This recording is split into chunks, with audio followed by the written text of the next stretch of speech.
एक pre meditated decision करने की जरूरत है।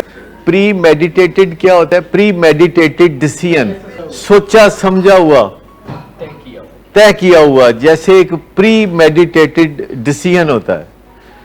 बस अब मैं एक मिसाल देता हूं कि प्री मेडिटेटेड डिसीजन क्या होता है कि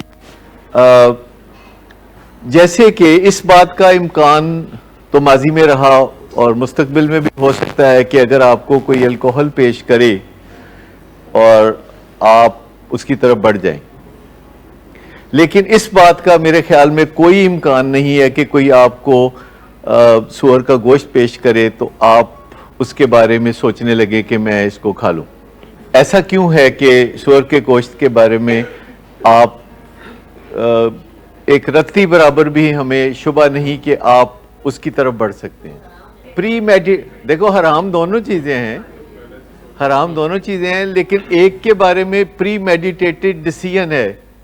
प्री मेडिटेटेड डिसीजन, सोचा समझा, गहराई में, हड्डियों में कि ये नहीं करना।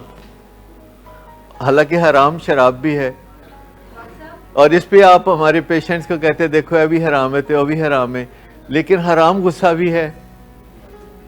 हराम तो गुस्सा भी है, और गुस्सा के हराम होने में ये नहीं है कि वो कम हराम है, शराब ज़्यादा हराम है, सूअर का गोश्त बहुत हराम है, तो ऐसा तो नहीं हराम हराम होता है।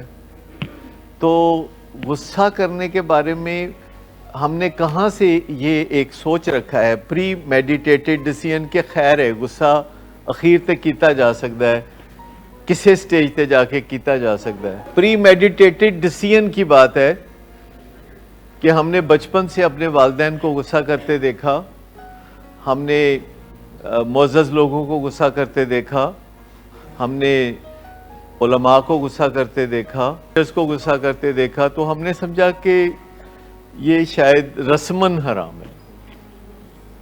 वैसे वो उतना ही हराम है जितना कि शराब हराम है या जितना कि सूअर का गोश्त हराम है। तो प्री मेडिटेटेड डिसीजन क्या होता है? यानी once and for all clear cut ये आपने सोच लिया, ठोका ठाकी करने से काम बना, मंजी पीढ़ी ठोकने से कोई काम बना नहीं ना, कुछ नहीं बनाना। तो क्या आप इस वक्त एक प्री मेडिटेटेड डिसीजन कर सकते हैं? प्री मेडिटेटेड डिसीजन के ऐत नहीं वरून करना, ऐत नहीं करना।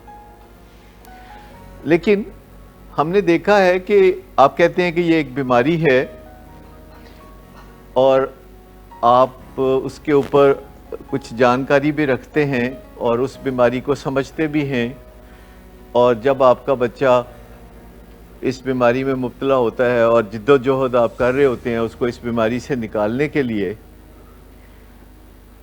तो आप बहुत कोशिशें कर रहे होते हैं।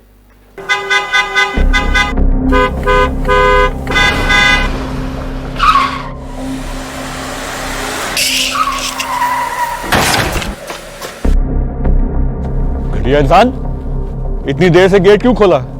सोए हुए थे तुम क्या? सर मैंने तो मिनट भी नहीं बकवास ना कर तुम मेरे साथ। क्या कर रहे हैं आप? अब्बा जी घर पे हैं, नशे में गालियां दे रहे हैं। खुदारा होश में आए, क्या हो गया आपको? होश में कैसे आऊं? सारा किया धरा इन्हीं का तो है। शराब नोशी की वजह किरदार की खराबी नहीं, मूड की खराबी है। शराब नोशी कभी भी नशे की बीमारी में बदल सकती है। नशे की बीमारी हर स्टेज पर काबिले इलाज है। मदद हासिल कीजिए, क्योंकि वो ऐसा नहीं करेगा। विलिंग वेज से मदद हासिल कीजिए, कहीं से भी मदद हासिल कीजिए, लेकिन फौरी मदद हासिल कीजिए। जिस मुआवजे के इंतजार में आपने बहुत देर कर दी, अब वो दस्तक दे रहा है। मदद हासिल कीजिए, मदद हासिल कीजिए, मदद हासिल कीजिए।